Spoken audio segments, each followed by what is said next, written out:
નમસ્કાર, જય હિન્દ, જય ભારત, જય સંવિધાન. 2-3 દિવસથી જે પણ આપણા વિડીયો જે આપણે સોશિયલ મીડિયા પર આપણે મૂકીએ છીએ એ તમામ વિડીયોની અંદર આપણે ઘણા લોકો આપણને આપણી ટીમ સાથે જોડાવા માટે જે મેસેજ ફોન દ્વારા આપણને માહિતી આપે છે. તો એના માટે આપણે જે વિડીયો બનાવ્યા હતા અને વિડીયોના જ ભાગરૂપે આપણા જેટલા વિડીયો લોકો જુએ છે અને લોકોને આપણી વિચારસરણી, આપણા કામ અને એક ભ્રષ્ટાચાર વિરુદ્ધનો જે અવાજ અને લોકોના હક માટે લડવાની જે આપણી કામગીરી છે એ તમામ લોકોને હવે ગમવા લાગી છે.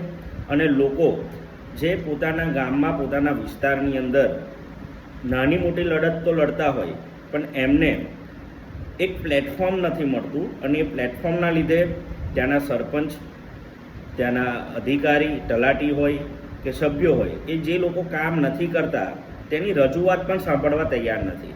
તો આવી જ રીતના જે આપણી ટીમ સાથે જોડાવા માગે છે એમાં જ ખરેખર ટેલિફોનિક વાતચીત કરીને આપણી ઓફિસ પર આજે આવ્યા છે રતિલાલભાઈ હીરાભાઈ પડિયાર કે જેઓ પાદરા તાલુકાના ભાનપુર ગામના છે. અને એઓની રજૂઆત એવી છે કે ઘણા સમયથી ગ્રામ પંચાયતના વહીવટથી ત્રાસીને કે જે કામો થવા જોઈએ, જે પ્રાથમિક સુવિધાઓ આપવી જોઈએ એ તમામ સુવિધાઓ આપી નથી. એના માટે મારે હકની વાતની ટીમ સાથે જોડાવવું છે અને જનતાનો અવાજ બનવા માટે કામ કરવું છે. કેમ કે એ એકલા પડી જાય છે, એમને આવા સરપંચો, અધિકારીઓ ગાંઠતા નથી. તો ચોક્કસથી એમને આપણી ટીમમાં તો સમાવેશ કરી જ લેવાના છે. પણ આ વિડીયો એટલા માટે બનાવવો પડે છે કે તમારા વિસ્તારની અંદર પણ જો કદાચ આવી સમસ્યાઓ થતી હોય, તમને તમારા ગામનો સરપંચ, ગામનો તલાટી, ગામનો સભ્ય જે કામની રજૂઆત તમે લઈને જાઓ છો એ સાંભળતા ના હોય અને પોતાની મનમાની કરતા હોય ને, તો તેઓને ખાસ કરીને હવે આ કામ કરવાની જે પદ્ધતિ છે ને એ બદલવી પડશે. કારણ કે તમે ચૂંટાયા છો પબ્લિકના કામ કરવા માટે અને પબ્લિક જો કામ ના થાય તો એ રજૂઆત તમારે સાંભળવાની તમારી જવાબદારીમાં આવે છે. પણ તમારે નથી રજૂઆત સાંભળવી, નથી કામ કરવા, માત્ર ને માત્ર પોતાની મનમાની અને લાલ્યાવાડી ચલાવવી છે. તો એ તમારે હવે બંધ કરવું પડશે. અને ખાસ કરીને આપણી સાથે જેટલી પણ સમસ્યાઓ આવે છે એને તમામ સમસ્યાનું નિરાકરણ આપણે લાવવા માટે હવે ગ્રાઉન્ડ પર ઉતરવાના છે. માટે જે લોકો આવી વિચારસરણી સાથે જે પોતાના ગામની અંદર વહીવટ કરે છે ને એ તમામ લોકોને કહી દઉં છું કે ચેતી જજો. કામ તો તમારે કરવા જ પડશે, કામ તો તમારે કરવા જ પડશે. માટે આપણે વાત કરીએ કે આપણી સાથે જે રતિલાલભાઈ આવ્યા છે તો એમની શું વાત છે અને કયા ગામથી છે. રતિલાલભાઈ, તમે કેટલા સમયથી આ રજૂઆતો કરો છો? 2012થી લઈને સાહેબ હું આ ગામની ગંદકી માટે લડું છે, પણ છતાં મને કોઈ આજ સુધી સહકાર આપ્યો નથી. ના તાલુકામાંથી મળ્યો, ના જિલ્લામાંથી મળ્યો, ના ગામ લોકોએ આવ્યો. છતાં હું થાકી ગયો. થાકીને વરસાદ આવે એટલે હું શાંતિથી બેસી ગયો. ચોમાસામાં લઈ જાઉં સાહેબ. એટલે તમારા હકની વાત હું રોજ મીડિયા પર જોયો, ત્યાર પછી મેં તમને ફોન કર્યો. ફોન કરીને આજે કોન્ટેક કર્યો. આજે તમારી ઓફિસમાં આવીને બેઠો છે કે સાહેબ મને સહકાર આપે આ રીતના અને આ ટીમમાં હું જોડાવા માગું છું. સાહેબનું જે કહે છે એ પ્રમાણે કામ કરીશ ટીમની અંદર. મારા ગામનો વિકાસ કરીશ. જે વિકાસ નહીં થતો હોય એ વિકાસ કરાવડાવીશું સરપંચો પાસે. એવી મારી માગણી લઈને આજે હકની ઓફિસમાં આવ્યો છે કે મને સારી રીતે મને ન્યાય મળે, ગંદકીથી મુક્તિ મળે અને આ ગામ લોકો સ્વચ્છ ભારતની અંદર જીવે, સારું જીવન જીવે એવી મારી માગણી છે. કેટલા વર્ષથી તમે મતલબ કે સમાજ સેવા કરો છો લોકો? 12 વર્ષથી, 2012થી લઈ. એની મેં તમને તકલીફ શું પડે? આ સરપંચ હોય કે ગમે તે હોય લોકો સાંભળતા કેમ નહીં? આપણે સાહેબ જાગૃત નાગરિક તરીકે જાગૃત તો થયા, પણ એને જાગૃત બીજોને જાગૃત કરવા પડે.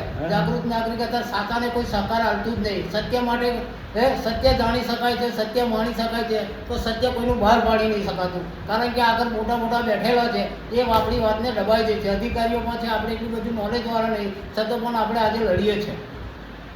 રજૂઆતો અને ખાસ કરીને સમસ્યા શું છે? સમસ્યા ગંદકીની જ છે. ગામ આખું ખતપતી છે. ધર્મશાળાની અંદર લોકો શૌચાલય બનાવી દીધું છે, લોકો ત્યાં પેશાબ કરે છે. સ્કૂલની અંદર છોકરાઓ માટે જવાની રસ્તો નથી. એક ઇન્દિરા આવાસની અંદર કોઈ સુવિધા જ નથી. અત્યારે પાણીની એટલું ગંદકી ફેલાઈ રહી છે. લોકોએ પાણી પીવાની ટોંકીની ઉપર બી ઉકેડા નાખેલા છે, પણ સરપંચ કોઈ કાર્યવાહી કરવા રાજી નહીં. આ તમે સમસ્યા સાંભળી.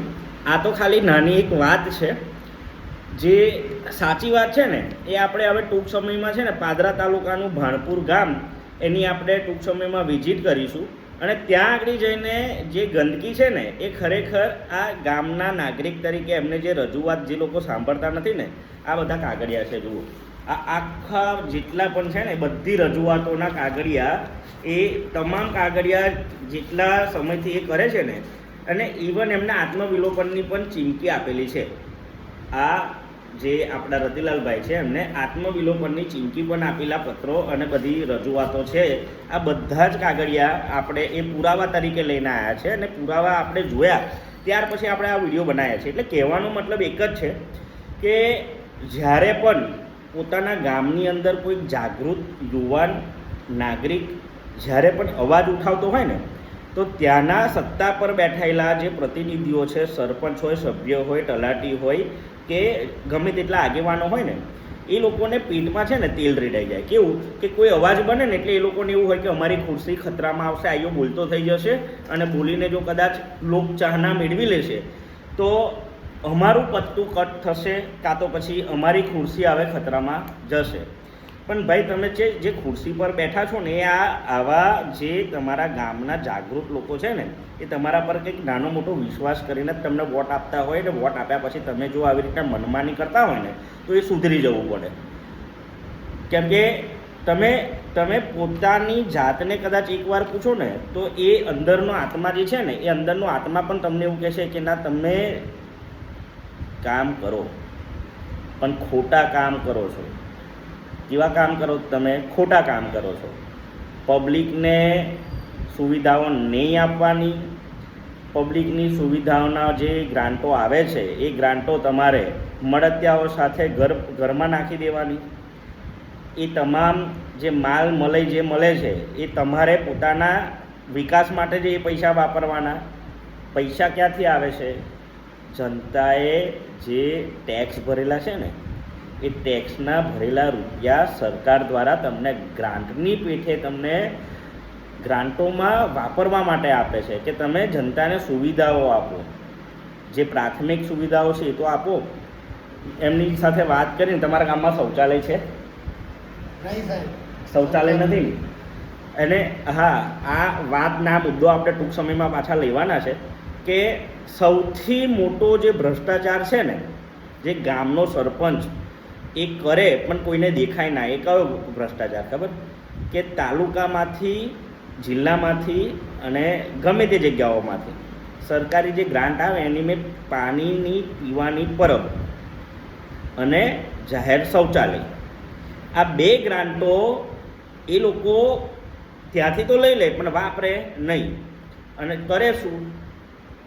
તમે પાદરા તાલુકાનું કે વડોદરા જિલ્લાનું કે ગુજરાતભરની અંદર મોટા ભાગના ગામડાઓની અંદર તમે મને બતાવો કે જાહેર શૌચાલય સરપંચ દ્વારા બનાવડાવવામાં આવ્યું છે, કયા વર્ષમાં બનાવવામાં આવ્યું છે. પીવાની પાણીની પરબો ગ્રામ્ય વિસ્તારની અંદર જાહેરમાં જે આપણે જાહેર સ્થળો હોય, જે જાહેર સ્થળ પર પબ્લિકની અવરજવર વધારે હોય, જેવી રીતને કંઈક ગામનું બસ સ્ટેન્ડ હોય, ગામનો ચોરો હોય, ત્યાં આગળ જાહેર શૌચાલય કે પીવાના પાણીની પરબ, સાથે સાથે સીમ વિસ્તારની અંદર જે ખેતર વિસ્તાર કે સીમ વિસ્તારની અંદર જે અલગ અલગ જગ્યાઓ પર જે આપણી ગામની પબ્લિક રહે છે તેઓ માટે પણ પીવાના પાણીની પરબ બનાવવામાં આવે. પણ આ જે ચોરો છે ને, એ તમામ ચોરો આ બધી જ ગ્રાન્ટો ખાઈ જાય છે. એટલે એક પણ ગામમાં છે ને પાણીની પરબ નહીં મળે, જાહેર શૌચાલય નહીં મળે. એટલે એની આવે છે ને આપણે વાત ટૂંક સમયમાં દરેક ગામમાં આપણે રજૂઆત કરીશું. અને સાથે જ આ વિડીયોને એટલો શેર કરો કે તમારા ગામમાં પણ જો તમે જનતાનો અવાજ બનો છો અને તમારા ગામની અંદર તમારો અવાજ કોઈ સાંભળવા તમારો સરપંચ તૈયાર નથી, તલાટી તૈયાર નથી, કે સભ્ય તમારું કામ કરતો નથી, અને ગંદકીથી જો તમારું ગામ હેરાન થતું હોય ને તો ચોક્કસથી તમારે અવાજ ઉઠાવવાની જરૂર છે. આપણે લોકશાહીમાં જીવીએ છીએ. આઝાદીને આટલા વર્ષ થયા પછી પણ જો આવી નાની મોટી સમસ્યાની ગુલામી કરવી પડે ને તો એ ગુલામી હવે આપણે બંધ કરવાની છે. એટલે જો તમે પણ અમારી ટીમ સાથે જોડાવા માગતા હોય, અમારો ઉદ્દેશ માત્ર એક છે કે હક માટે લડતા વ્યક્તિને પ્રોત્સાહન આપવું, તેને જોશ આપવો, જુસ્સો આપવો, હિંમત આપી અને લોકોને જાગૃત કરવા છે. કેમ કે જાગૃત જે લોકો થશે ને ત્યારે આ જે ચોરો બેઠેલા છે ને એમને આપણે સબક શીખવાડી શકીશું. માટે વિડીયોને બને એટલો શેર કરો. અને હા, જો તમે અમારી સાથે જોડાવા માગતા હોય તો ચોક્કસથી અમારી ટીમનો સંપર્ક કરો. ટૂંક સમયની અંદર જ આપણે દરેક ગ્રામ્ય વિસ્તારની અંદર હકની વાતની ટીમની નિયુક્તિ કરવાના છે.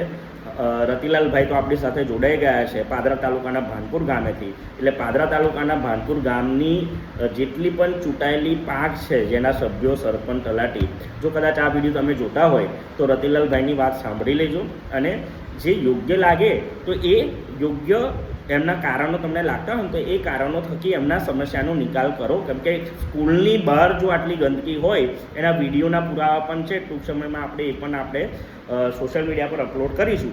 માટે તમામ લોકોને વિનંતી કે તમારું કામ છે, તમારે કરવાનું છે. વિરોધ કરવો પડે, રજૂઆત કરવી પડે કે લડત આપવી પડે, એના માટે હકની વાતની ટીમ તૈયાર જ છે. માટે વિડીયોને શેર કરો અને અમારી સાથે જોડાવા માગતા હોય તો અમારો સંપર્ક કરો. જય હિન્દ.